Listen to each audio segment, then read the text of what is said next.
Do you believe that a technology exists wherein speech can be encoded and transmitted via microwaves so that it can be heard inside the human skull without the use of a receiver? I became totally immersed in hearing voices. Are you delusional? You could actually hear voices in your head from microwave being the carrier band heating up the temporal lobes. Whenever I hear somebody talking to me about microwaves or stuff like that being zoomed into their head. You are not supposed to be violating people at the level that this is. I think even voice-to-skull technology should be outlawed.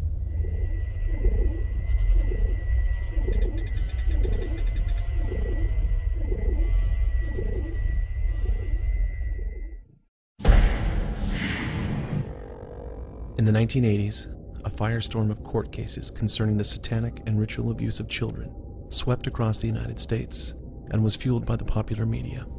The stories dump in the ocean, chop up the bodies, these things, they sound like they can't be happening. Ted Gunnison, respected law enforcement professional, recently or retired now from the FBI, former regional director of Los Angeles.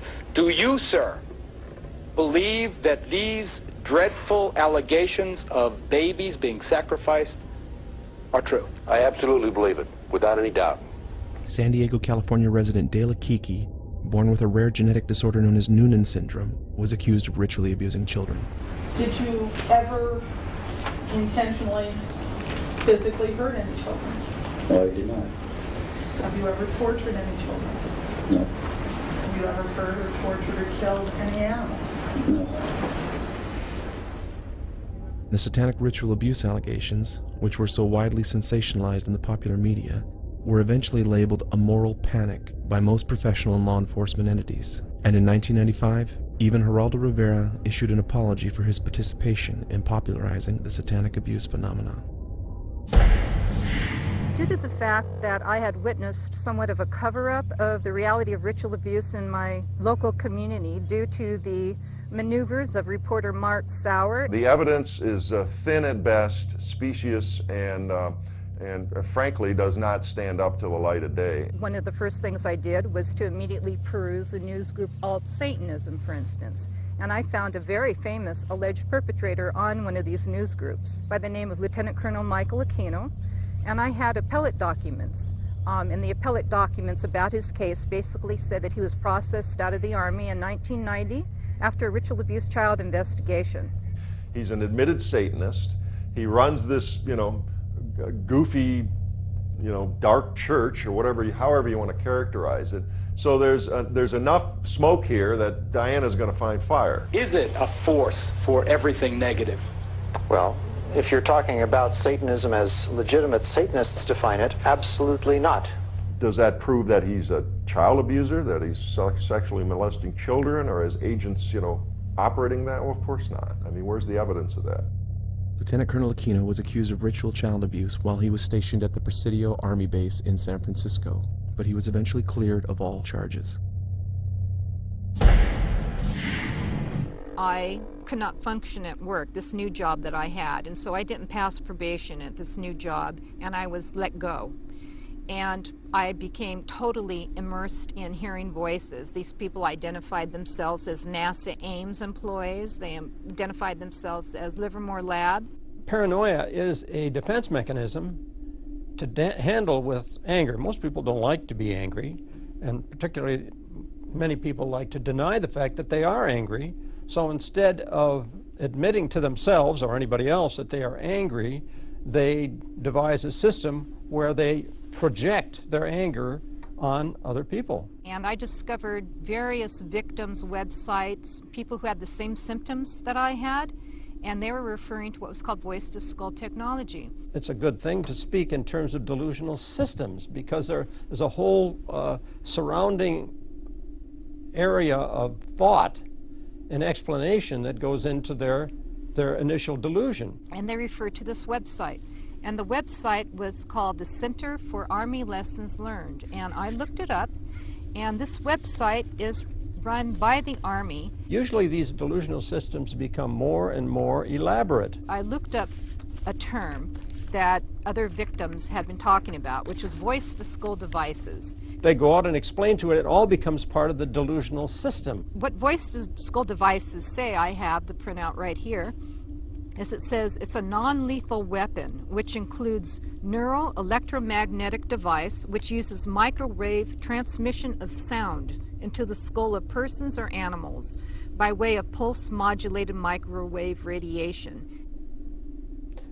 I think it's fair and it's important to say, you know, this does not sound to me like something that I find myself able to believe.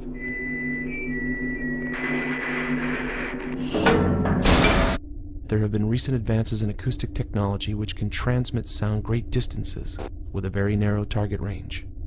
The long-range acoustic device is one such technology and is currently employed by both military and commercial sea vessels to deter potential attackers. In San Diego, California, Woody Norris, developer of the LRAD, describes another of his acoustic technologies known as hypersonic sound.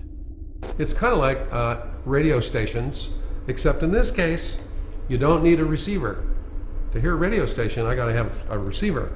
With this, the mixing actually happens in the air, and you hear it without any other device. So if I aim it at you, and it happens to hit both of your ears, and I'm reluctant to say this, it'll be as though the sound is inside your head.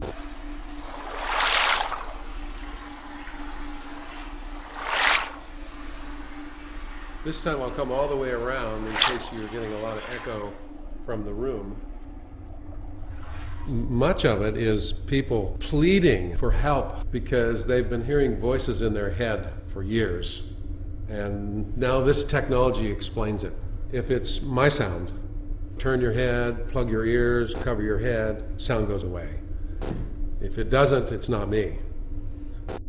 Hypersonic sound is perceived through the external ear of the subject, and therefore cannot be classified as V2K, the military acronym for voice-to-skull technology, which relies on a scientifically documented phenomenon known as the microwave auditory effect.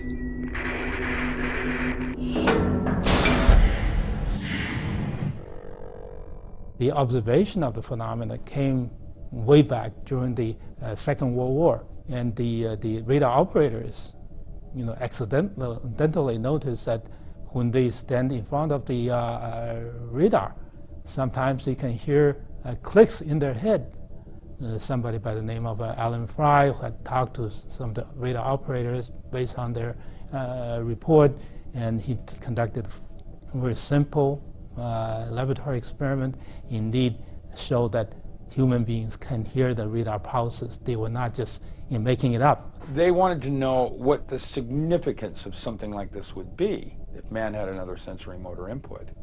And of course, the possibilities are staggering. Like you have another sense like sight, only you're not using it. What do you think that would imply? It means you're walking around being blind to something that's constantly giving you inputs, but you're not aware of it. Well, the first implication on that would be a weapon. There was some concerns because the American embassy in Moscow was reported to have been bombarded by microwaves. So the speculation was that are they trying to gather intelligence, or are they trying to actually mess with the brains of the embassy personnel? So there was some experiments being conducted. Of course, then they were involved in some other things which I'm not involved in, which are classified in Nature. Dr. Lin configured the equipment for the 1973 experiment performed at the Walter Reed Army Research Institute, wherein the experimenters successfully encoded speech and transmitted it via microwaves. The subject of the experiment, Dr. Joseph C. Sharp, was able to hear the spoken words for 1 through 10, and the results were published in the Journal of the American Psychological Association. And while Dr. Sharp verified these results during a personal interview with the filmmakers, he declined to have his voice or image recorded, stating that the technology was still too controversial. In ordinary sound perception, sound that goes into the ear canal gets amplified by the small bones in the middle ear and then gets to the inner ear where the cochlea resides, and in the cochlea is converted to electrical impulse. But fundamentally, the physical phenomena that enables it is mechanical movement of particles. So the mechanical wave transmitted by the bones of the middle ear gets converted at the inner ear into the electrical impulses. But in the case of a microwave auditory effect, the source is electromagnetic. So if you expose the biological tissue to a pulse of microwave energy, the tissue expands and induces a vibration.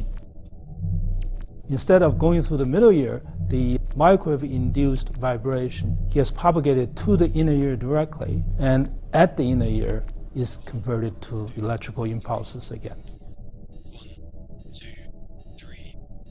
And in this case, a vibration in the human tissue, if the tissue is the head, for example, will fall within the auditory range of a human subject.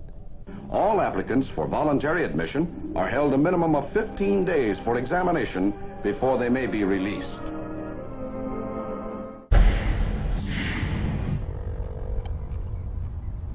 Now, the question is, have I been suddenly overcome by schizophrenia? My answer to that is that I have been forced on medication for the past 4 years, and not once have any of my voices stopped. What's really going on here? Well, we really don't have the models yet, or the belief systems, to be able to cope with these things. People now are talking about actually direct communication, like we mentioned, sending a message through the air to a person without anybody else being aware of it. That is within the realm of possibility. If medication does not stop these voices, and these people have, and the victims or your clients have a plausible story.